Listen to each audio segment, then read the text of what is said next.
Okay, how you doing? Good evening. My name is Gene King. I'm here at JTech. We're going to learn how to resurface a brake drum. So typically what happens is within the brake drum, the pads will get worn down and it'll start eating into the drum itself. And you'll get some lines in here, some creases, and then have a nice smooth surface. So the first thing we're going to do is to make these surfaces smooth so it allows your brakes to last really well. So first we're going to take our drum and get it set up. The adapter, put down on top, and then as we turn, you have the teeth right here, which is going to extend out and hold this into place.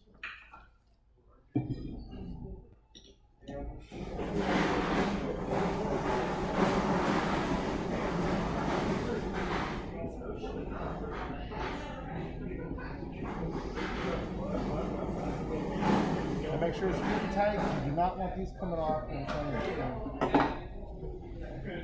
So as you see, it's on here, good, tight. So the next thing we need to look at is the inside part of the drum. As we're setting up onto the machine, the first part we have is an inside plate. And this plate you want to make sure will fit into. You don't want it riding on the outside because you're going to cut all the way in. So it has to be fit down inside. And this one fits the plate. So we'll go ahead, clean off our bore, make sure everything here is nice and smooth. Again, the hole in here, there's nothing, no grease, no nothing. Pipe on. I'm going to take our drum. And we went down through and cleaned out here so there's no grease, no oil, no burrs, nothing inside to keep it from fitting snugly. Hey, y'all watch out. We'll slide it in there nice and tight. So we need to take up the room right here because the screws that are going here, there's a lot of extra space. So what we're going to use a piece like this, it's got rubber in the middle. It also helps dampen the noise of the sound as we're cutting. So we'll slide this off.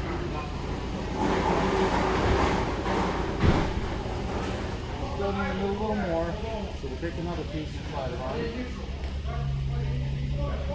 And then this is the end piece, and the threads are backwards than you normally, so instead of tightening to the right, you got to tighten to the left.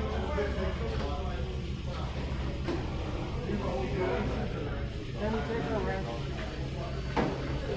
to tighten it down.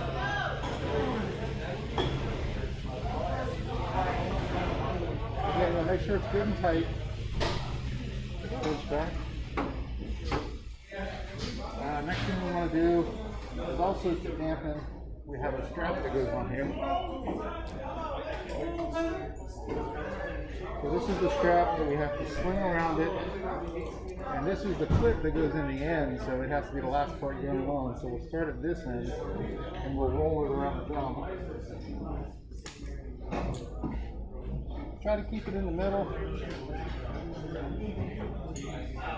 and a little bit tight.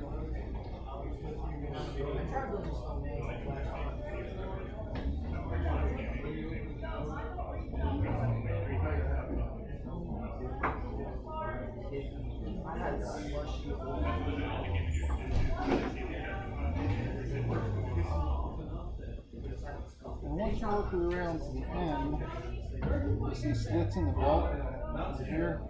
This is where this is going to go into.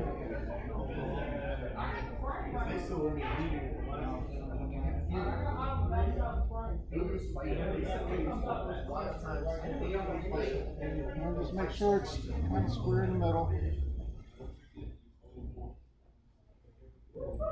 So next we're going to make sure that everything's tight and there's no wobble to the drum brake, to the drum itself. So make sure that as we're cutting it, we're going to cut a smooth line through the whole thing. So we'll make sure that nothing's contacted the drum yet. We're going to turn it on. Don't worry about the belt part, because sometimes you'll see a little sway on the belt. And we're worried about the outer part of the drum. If this is spinning true, then it's on there correctly, good and tight. So we'll turn it back off. So now to set this up, we have multiple pieces. This being the bottom piece, which is down here. This will go on top, like so. And then the nut here fits down through there. And it holds your cutting bar in place. And it's done this way so you can adjust it in and out. So depending on the size of the drum, because some are bigger than others, you may have to come this close or you may have to push it way in.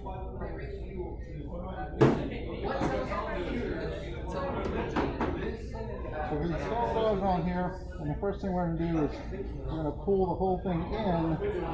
So this is your bit that's going to cut. So we're going to get that right over the edge, is where we're going to start from. Make sure you're loose up here. That way you can move back and forth. So we'll just roll it back a little bit.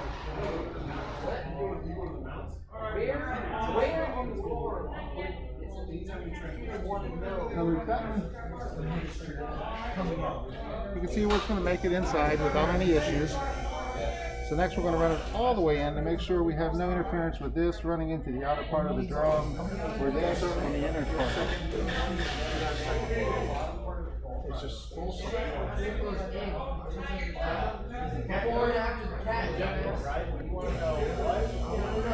So we have clearance here. We have clearance over here. Let me take a look inside.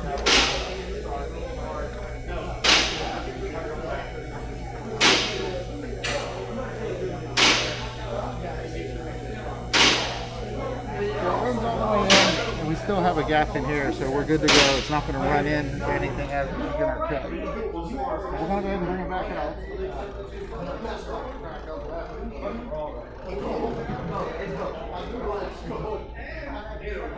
So that's how we're going to pull it in and out, and we're going to cut the top surface off the drum. So this part we can use to move it in and out this way, which gives us the amount that we're going to cut off.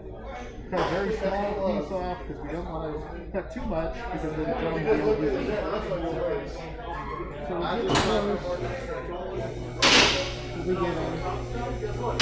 Loosen this, because this controls the in and out. We'll bring it out just so it's almost to the edge of the drum. So this part we're going to go ahead and turn it on, so as we bring it out a little bit more, we can hear as it starts to cut.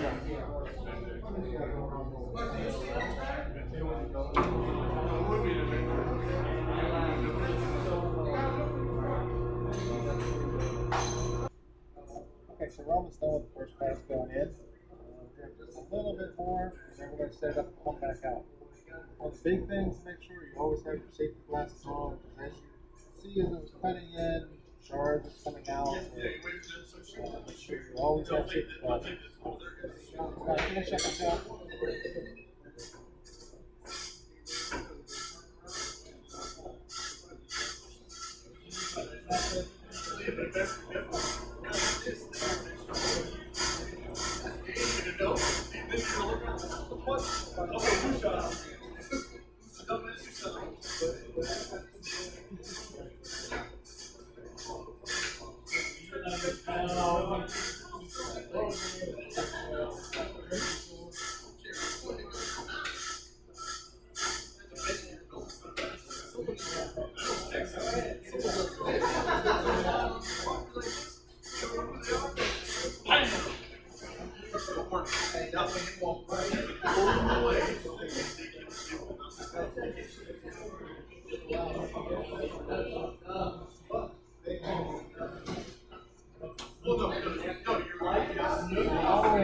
So now we're going to have it come out by itself. So this switch here operates, comes out by itself. It'll set the rate. We'll adjust the rate with here. We're set at number 5. So it comes out fairly slow. You get a nice clean cut.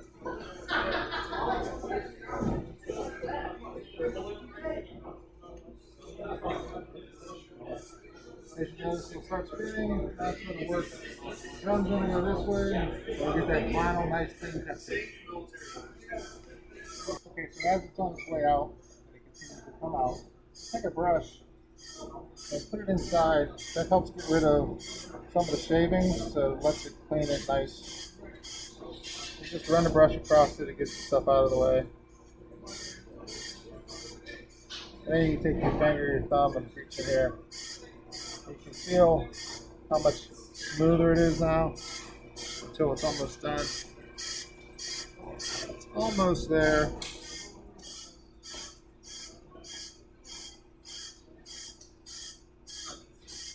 A little bit farther to go.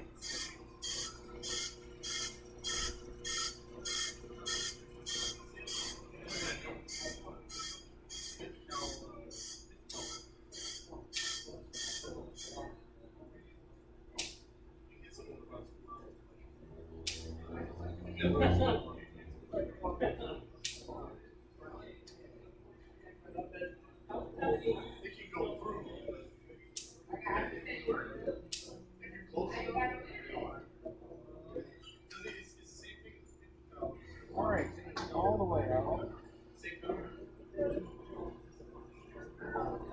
Push out the rest of the way. Final clean.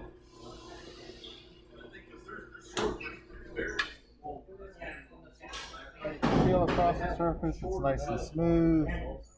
No issues, no edges. So the one thing you got to remember is all brake drones or rotors have different measurements which allow them to be cut down for a certain number of times. Measure these depending on the vehicle, find out what specifications are. As long as you have enough room, you can cut them down. If not, then you just end up having to replace them. That's how you resurface a brake drum, and we'll continue on with the process next time with rotors. Thank you.